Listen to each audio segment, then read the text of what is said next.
Are you struggling to put your work out there, put yourself out there, build out your network, maybe get into the office on a regular and consistent basis? If so, then this episode is for you.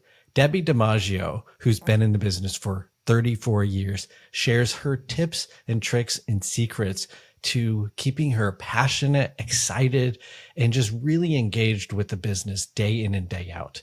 This is one of my favorite episodes to record with the depth and knowledge that she shares. It's just unbelievable. And I hope you enjoy it as much as I did recording it. That shared, if you find value in content like this, go ahead and hit that subscribe button now. And as always, I'm your San Francisco referral partner, Sean Conkler. Debbi, thanks for joining me today. I am absolutely thrilled to be chatting with you. Thanks for having me today. I'm very excited. It's been a couple months before when we scheduled this initial conversation. My schedule is definitely busy, and I do certainly appreciate our mutual friend, Peter Monti, saying, oh my gosh, you have to talk to Debbi. She's amazing. And then once I read your bio, I was just floored and insanely curious. So here we are. So thanks again for doing this. You're a neighbor. I'm in San Francisco, and you're actually just over the bridge. So we're basically in each other's backyards. Exactly. So let's kind of give everybody some context of you. I hate using the word luxury or saying you work in the luxury market, but you work in a very high price point, we'll say, and you've been in the business for a staggering 34 years. So I feel like your depth and breadth of knowledge and wisdom is just unparalleled. And so I just really want to dig into that today. So thanks for doing this. Yeah, sure. Ask away. I'm here to answer all your questions. Let's rewind and start at the beginning. What first initially inspired you to even explore getting into real estate to start with? I did not want a boss. I actually, when I was growing up and going through college, people would say, what do you want to do? What do you want to do when you grow up? And I said, well, I don't know what I want to do. The only thing I know I don't want to do is real estate. So it starts there. And my father was in real estate. He was a syndicator, did not do what I do now as a residential sales. And remember back when he was in real estate and investing, he was tied to a phone. There were no cell phones. There was no social media. There was no way of connecting with people other than a landline, being at an office or being at home.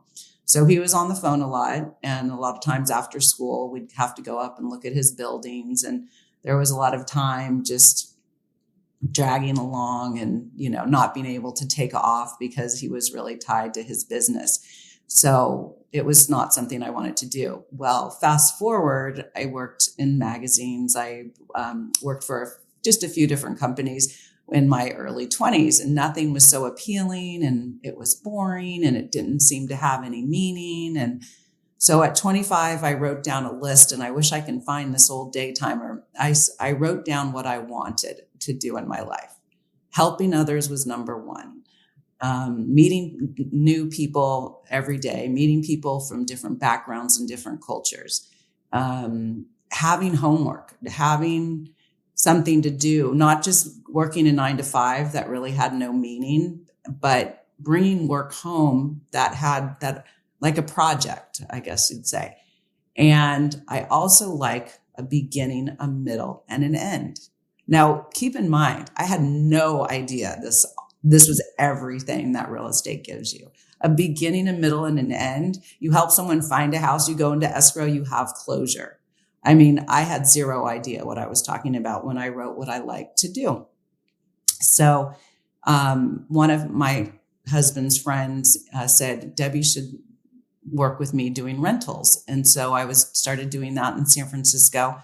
And I loved it. I loved the fast pace. There was no Craigslist at the time. So you were calling on landlords and property managers, and you were getting listings, and then you were finding buyers, and it was a lot of word of mouth and hustle and getting to know people and getting referrals.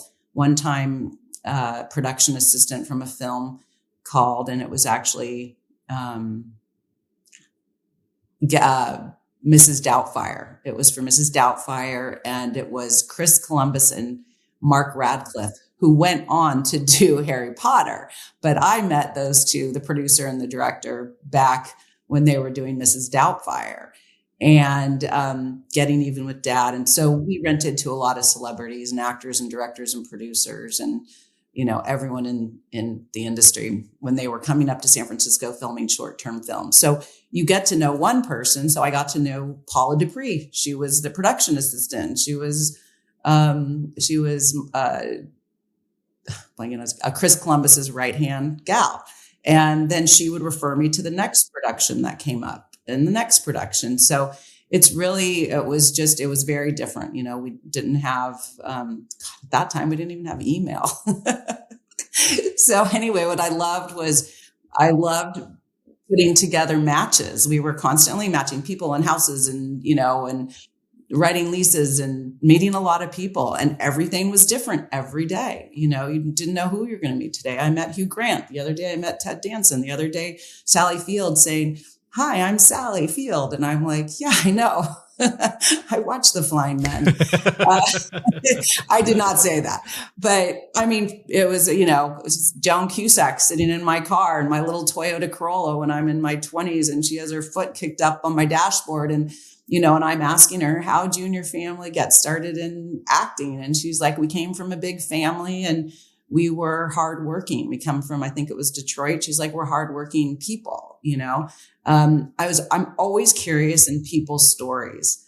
And so that's what made it really interesting. That's what makes real estate very interesting for me. People have stories, I grew up in a little town called Piedmont, California. It's a teeny little town. It seems funny. A lot of people do know about it, but some people don't because it's surrounded by Oakland and very small town. And I grew up there. We raised our kids there. My parents still live there. So I'm like, how boring is that? So when I get to meet people from all over the world and they have these great stories, whether they escaped from Iran or they, whatever, it's just the stories to me are so fascinating. And that's why real estate for me is not boring. I feel a kindred spirit here. I am so insanely curious of people. And that was actually the motivator to start this podcast of, I'm just curious. Like, how are you doing what you're doing to succeed in business? And that's always been my kind of default setting as well, is like, tell me more about that. Like, let's kind of unpack it. That is really, really cool. And it sounds like you've obviously met some amazing people along the way. And it sounds like too, they're people. Yeah, that's the thing. They're people. That's what I would say. I didn't really learn that until later in life, that, you heard that old saying as a kid, is like, everybody puts their pants on one leg at a time, but it doesn't click until you realize that when you hang out with somebody of these like status, they have the same hopes and fears and dreams and all that stuff, same challenges that we all do. Everyone's treated the same too. I mean, you're working for, whether it's a seller or an owner, whether it's you're renting or selling a property, everyone has to fill out the application. Everyone needs to, whether it's getting pre-approved or they're, going to rent a place. No one gets special treatment because you have the responsibility. My client that, we have responsibility to them. It doesn't matter. We had a football coach who wanted to rent one of our own homes. And the realtor said, well, you know who he is. He makes a lot of money. You can see what he has. And my husband said, well, I know what he says he has, how much money they say he has, but how much is he spending? Does he have any money at the end? And he didn't want to maybe ask his client to fill out the application or whatever. Well, 2 weeks later, he called and said, okay, he's going to fill out the application because his wife really wants your home. And we said, it's gone, it's leased.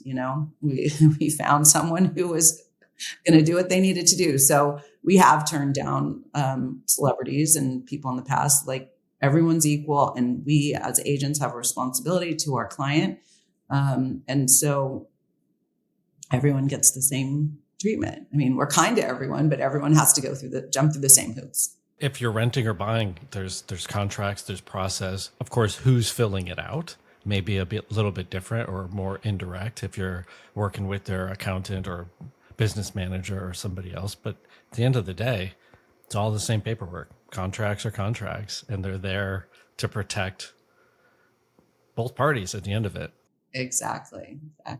If you had this magic time machine and you were able to go back 34 years and give yourself advice in year one, what would you suggest or tell yourself to do or do differently or do more of? I think in the beginning, when you're a new agent, you're kind of winging it. You're looking to the people ahead of you who've been doing it. And of course, they make it look easy because they've been doing it and they know people, and they have clients. But I think being more structured with your time. And so now as I'm a partner in our firm, Corcoran Icon Properties. And so I am also the marketing director and coach. So if people want my help, I'll sit with them. So the first thing, and so a new agent comes to us, I say the most important thing is to get yourself in the office. Don't sit at home. You're not going to meet anyone by accident sitting and working from home.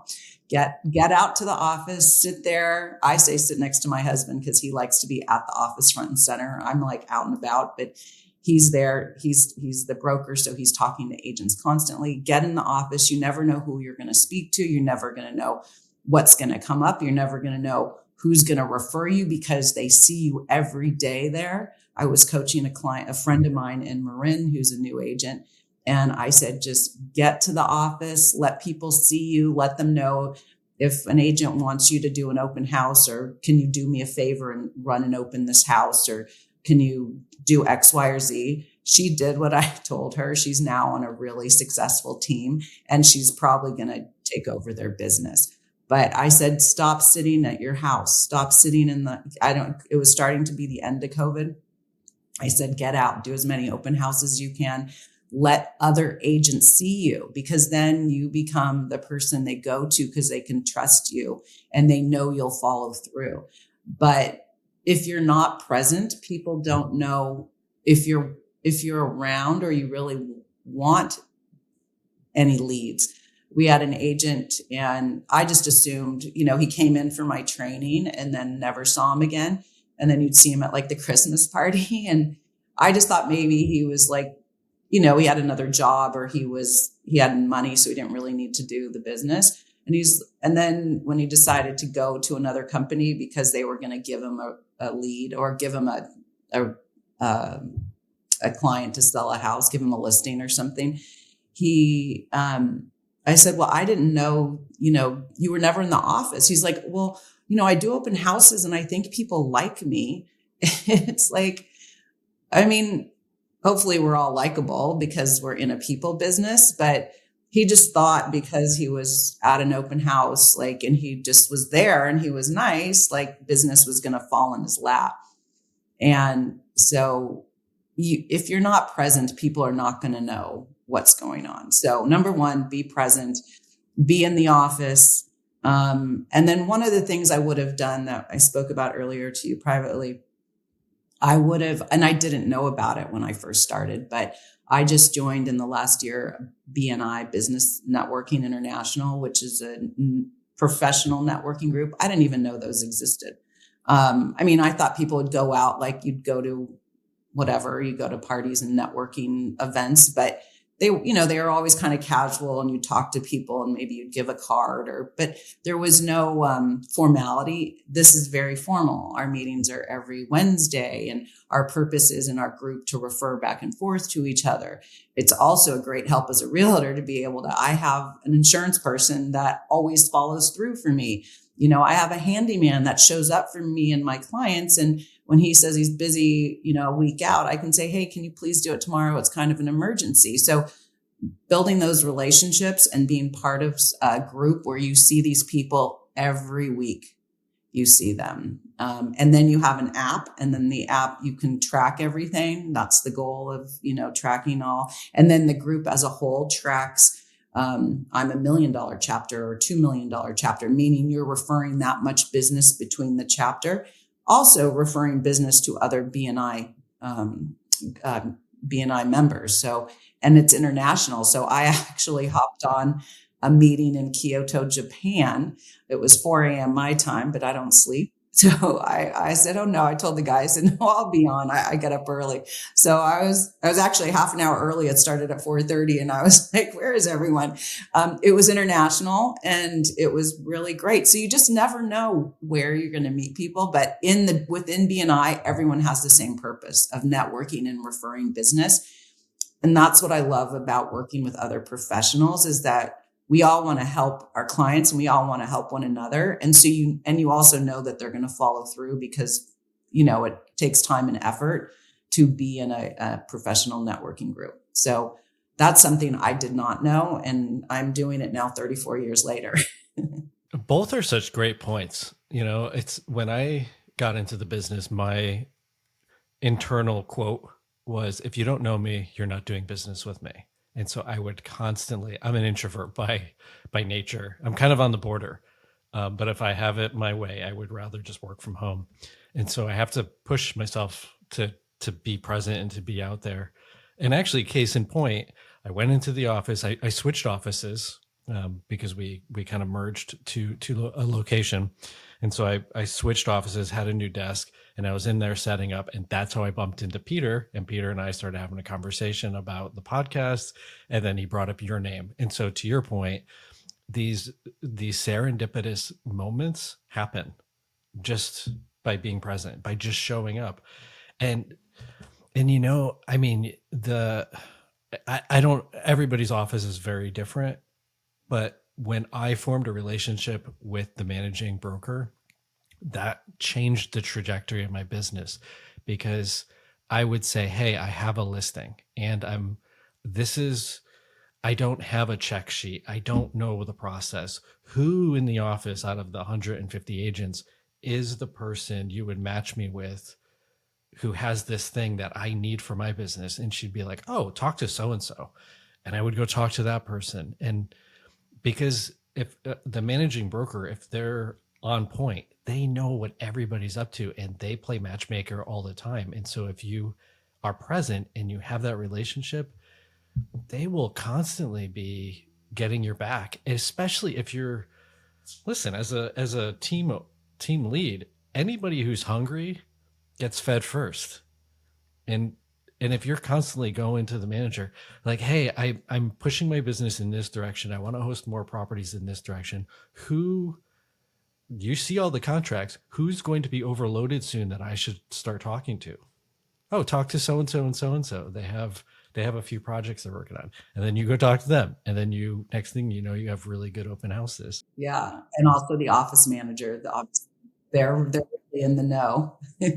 They're in the know. And the other people that I became really good friends with were the people who were really, really seasoned, who they didn't have anything to prove. They didn't view me as competition. They viewed me as, oh my gosh, this guy's super hungry. He's a go-getter. He'll help out anywhere he can.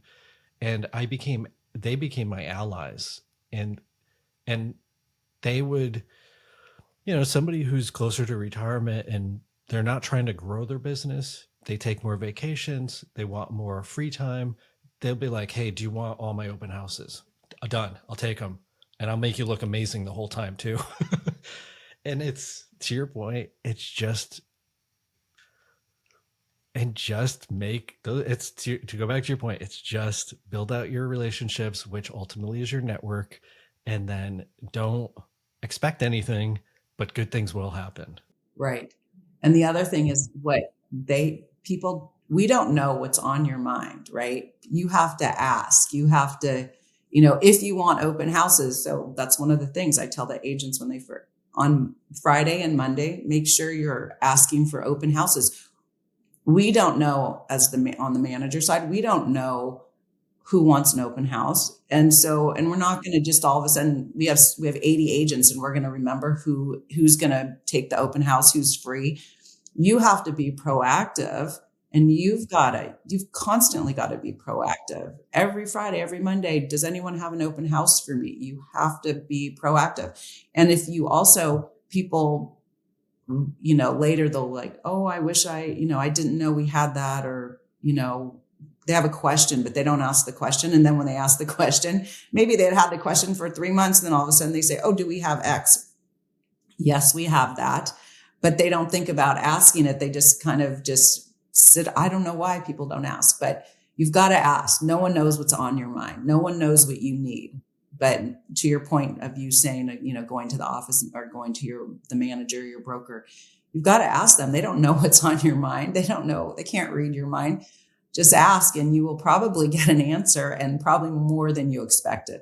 100%. I mean, again, it's if you saw your manager last Christmas and you haven't seen them again, they're not going to think of you. You're not top of mind.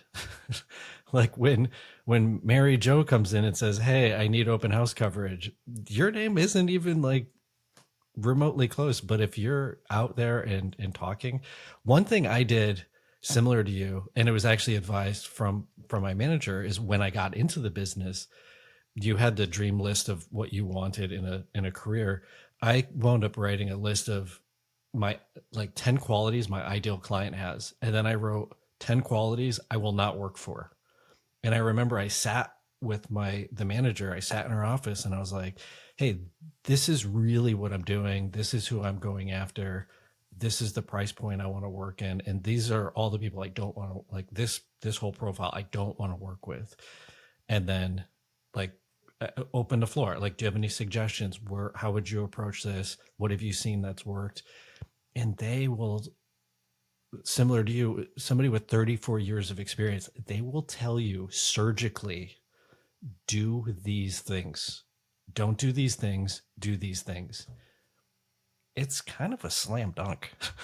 You do have to write stuff out too. I agree with you about writing things out. I mean, I wrote out this year, I want to work with kind clients. And my husband always says, and my husband and partner of 35 years, we want to work with people who value our skill, experience, and knowledge. I mean, we have a lot of experience under our belt. We've worked with, not only have we worked with our own clients, but especially him, he works with attorneys and both sides of deals and multiple agents and even more clients than me, because he has so many agents that come to him with their questions.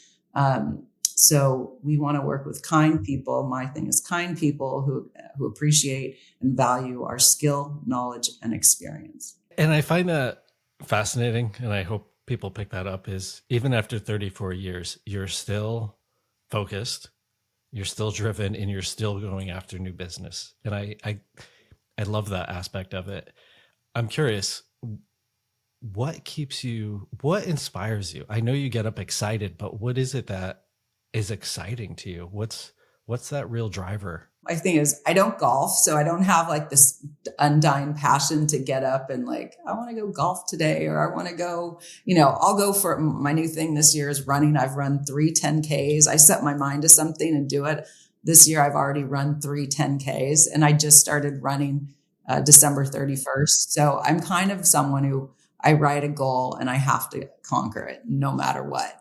And so for me, real estate is, it's to me, it doesn't really feel like work. It's like, oh, I get to go do this. I'm going to go show property at 12. I'm working on my website after this podcast. Then I have to go check on a house that we're just refinished the floors and we're finishing it and getting it ready for market. Then I'm going to go see the other house that's coming to market, and I'm going to meet with the photographer. So it's all these different pieces that we do that makes it fun and different and interesting. And I'm not sitting somewhere all day. And then when I'm not busy, I'm, if I have a free day, it could, Saturday or Sunday maybe, or for a couple hours, I'm like, oh my God, I feel so weird. Like, or on vacation, it's like, I still have to tap in a little bit. That's probably not so good, but it's, I don't know, just is part of who I am. I can't even imagine not doing it, but I find time to do everything else that I want to do, whether it was writing the book or, going to the spa or something. But it's just, I don't know, it's just part of who I am. So it makes it interesting. I don't know. It's a weird thing, I guess. It's clearly working for you. You're top 1.5% in the nation of realtors. You're a 4-time author, which is incredibly hard for most people to put out a book, let alone 4 books. Running a brokerage, managing clients, and running 10Ks, which is it's so much happening. And I talking to people like you it's inspiring to me, and I always feel it as like, holy cow, it gives me so much more permission to do more of, like, oh yeah, I can take on that extra project, I can do this other thing, because like you, it juices me. I'm like just looking for that other, I don't know, it's there's a deep joy from doing these things.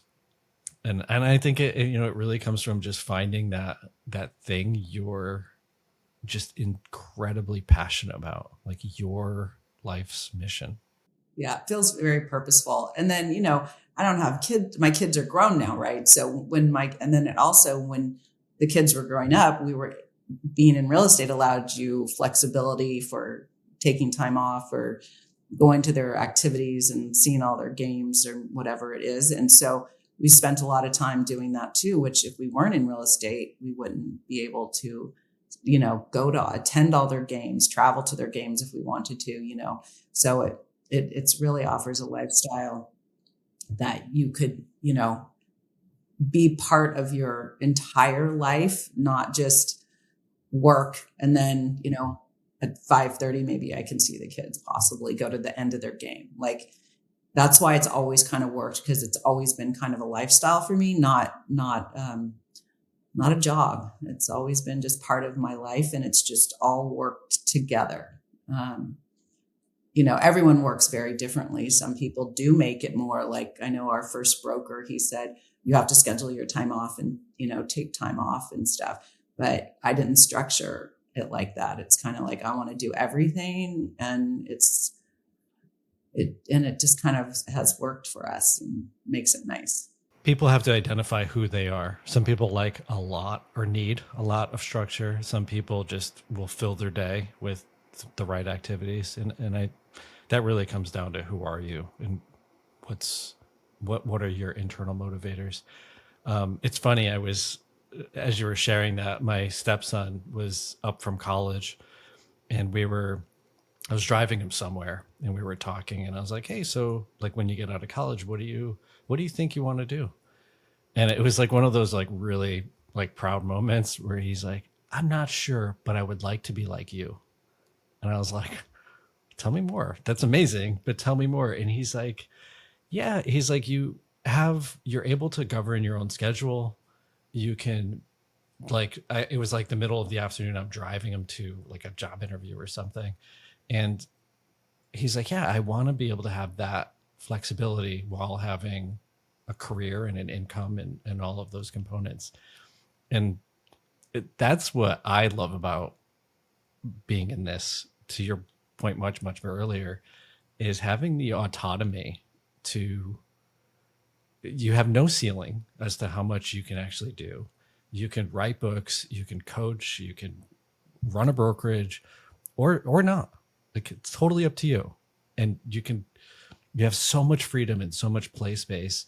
And then when your family needs you, you can also take care of them too. And I like this career, not to make it a sales pitch for being a real estate agent, but I am so happy in this field, and it's just so inspiring. And then for me, my whole marketing direction and curiosity is sitting down with amazing agents like this. And this gives me like a whole level of excitement, enthusiasm for my business of, oh yeah, like, this is super cool. Yeah, that's really great to learn from other agents and hear. I mean, you could put it in. Sometimes when this is funny. So sometimes when an agent will ask me a question and I've already answered it 1,000 ways, maybe not to them, but other agents. I ask that question in AI now, in ChatGPT, because I'm going to write out the same thing. What in a hard market, how are you going to sell the house? How are you going to sell the house? How are you going to sell a luxury house in Piedmont in a tough market? It says everything that that I would have said. It just says it more eloquently, and I could cut and paste it and send it back to them. There's no secret sauce. It's hard work. It's doing whether it's doing open houses or getting in front of people or mailing or social media, making sure people know you're there. Going back to the point, the guy who was in our office, who he came in for marketing training, never saw him again. And then he was like, why don't I have any business? I want 20 listings. It's like, well, I want 20 listings too. Well, we've never seen you. So you have to get out in front. People have to see you, touch you, feel you. It's not rocket science. You just have to do the same things, but keep doing them. So yeah, it's kind of funny. Go to ChatGPT for the most basic things and it'll shoot back what you already know, but you have to do it, right? You've got to do the work. You've got to do the work. Yeah. I mean, it's like running 10Ks. You don't just show up and run a 10K. There's a whole bunch of work that you have to do before you get to that day. And there's the training cycles and the rest cycles, and you have to make sure you're eating well and you're doing all of these things consistently before that day to have actually a good run. And then you have to get right back to training because you have another run coming up after that. And so it's and real estate, this whole business is like a marathon, and it's not a sprint, and it's just a whole series of consistent pieces. In that same being present, and I'm really bad about this, so I'll even call myself out on it, but just be present on social media. You don't have to talk about real estate every day, but if you're present, you become top of mind. And then when you're top of mind, you have conversations. And those conversations may go nowhere, but somebody may say, hey, you know what? My neighbor is thinking about selling. You should talk to them. And then suddenly that conversation actually leads into something else.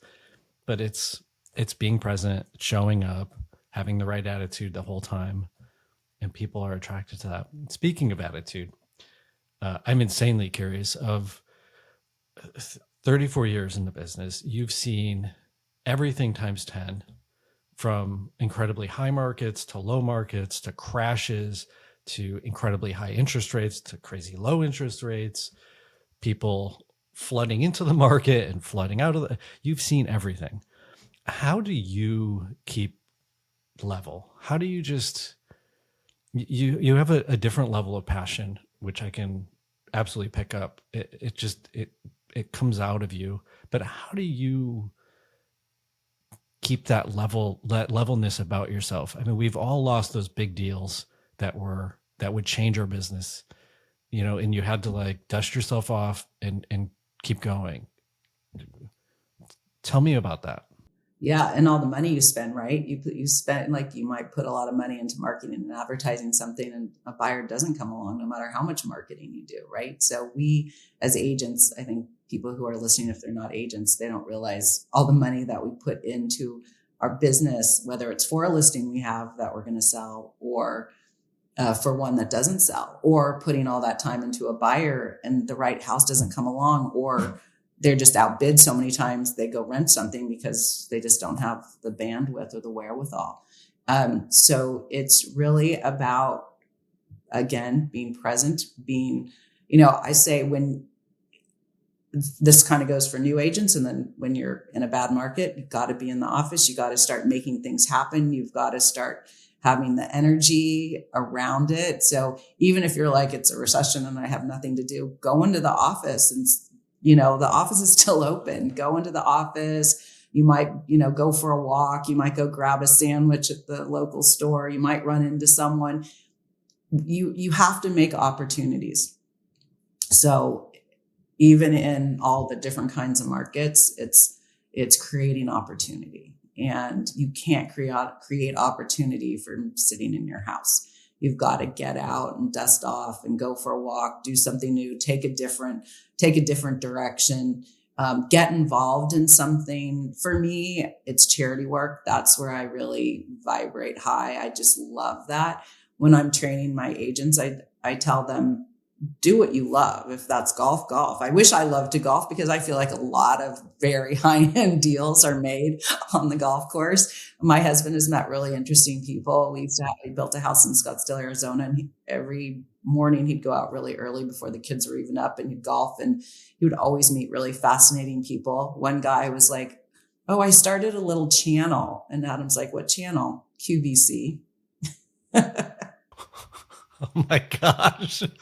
Yeah, it's a little channel. So anyway, I don't golf, but if it's golf, if it's tennis, if it's bocce ball, now it's, paddle ball's the big thing.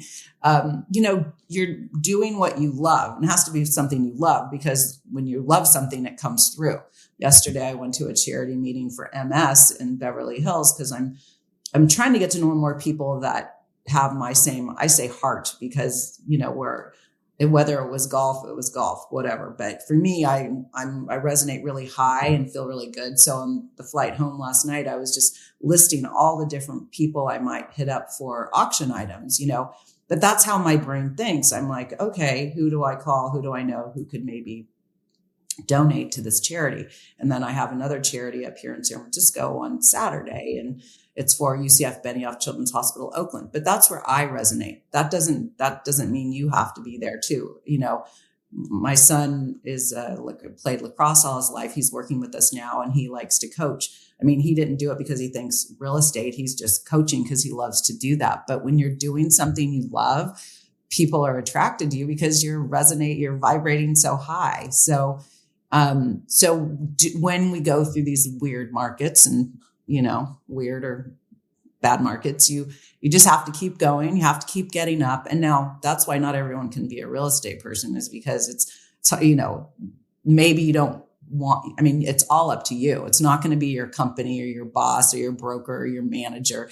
You have to do it. It's all about you and your energy and your determination. If you don't have that, it's probably not the right fit. You've got to, go to a job where you're going to get a salary and you're going to get benefits and all that, because we do, as you know, we make it happen for ourselves. So I'd say creating opportunities, talking to as many people as you can. And again, go to ChatGPT. How do I become a successful real estate agent? What are the things I have to do? I'm going to hit that one up today. Like, it's going to say the same things. There's not going to be all of a sudden, oh, there's like this magic pill, or go to this company because no company can do it. It's all on you. Like, you and I work in different areas. We know Peter, another real estate agent, in common, but there's very, very, very slim likelihood that we will ever be competing for a client ever. So it's like, that's what it's so great. People would say when I wrote the books, why do you share all this information? Why is it targeted to help realtors? And I said, because it just feels good to help. And I have the knowledge, and it's a way to give back. And this one guy just couldn't get it. I said, well, it makes me feel good. I just can't explain it any more than that. I want to help, and that's kind of my nature. And, if I can help someone else be successful, and also we're not going to, we not necessarily are going to have competition between the two of us. So why wouldn't I want to help someone else? But not everyone gets that. Not everybody gets it. This podcast, I've been asked numerous times, like, why do you actually do this? Like, you're basically teaching venomous snakes to be more dangerous against you. And I'm like, no, I view it as like a rising tide lifts all ships. And the reality is, you've dropped amazing nuggets the whole time. Of the people listening, 0.01% is going to implement it. The likelihood of that 0.01% implementing it in my market to compete against me is very small, very small. But that one person or handful of people who do implement it are going to come back to the next episode because they found value in it, and then they're going to implement it more and more and more. And that unto itself builds momentum, and it builds not only a community, but it changes the entire trajectory of our industry. It raises us all up a level. And my business really genuinely shifted when I stopped viewing agents like you and around me as competition, but as allies who are just an incredible wealth of information who, like you, will openly share. Just ask. All you have to do is ask, and they will tell you what they did to be incredibly successful. And it's just such a blessing that, and it's such a unique business because if you opened a store, you can't knock on the store next door and be like, hey, what did you do to be so successful, and how are you like, they're not going to tell you. And so we have this very unique opportunity here. So again, thank you. I genuinely appreciate your time. We're almost at time, but I have one burning question for you. You're from the Bay Area. Your family's from the Bay Area. You have a very unique last name, DiMaggio, which we all know. Is there any relation to Joe DiMaggio, one of the best baseball players of all time? We are related. I'm third cousins. My dad, I guess, would be second cousin. His Joe DiMaggio's grandfather and my grandfather, I think, were first cousins. How cool is that? More exciting, that means I'm related to Marilyn Monroe through marriage. What I flashed to was there was a unit that came up for sale on the marina, and they were marketing it as Marilyn Monroe once lived in the building, and it was actually Joe DiMaggio who bought that unit for her. But it was just such a cool experience to like walk through and be like, oh my God, these two could have like stood in this elevator. They're just such obviously huge icons, but also huge icons for San Francisco. So with that, Debbie, I sincerely appreciate your time. Thanks for joining us today. Thank you so much. I look forward to seeing you in person, not on Zoom. Same.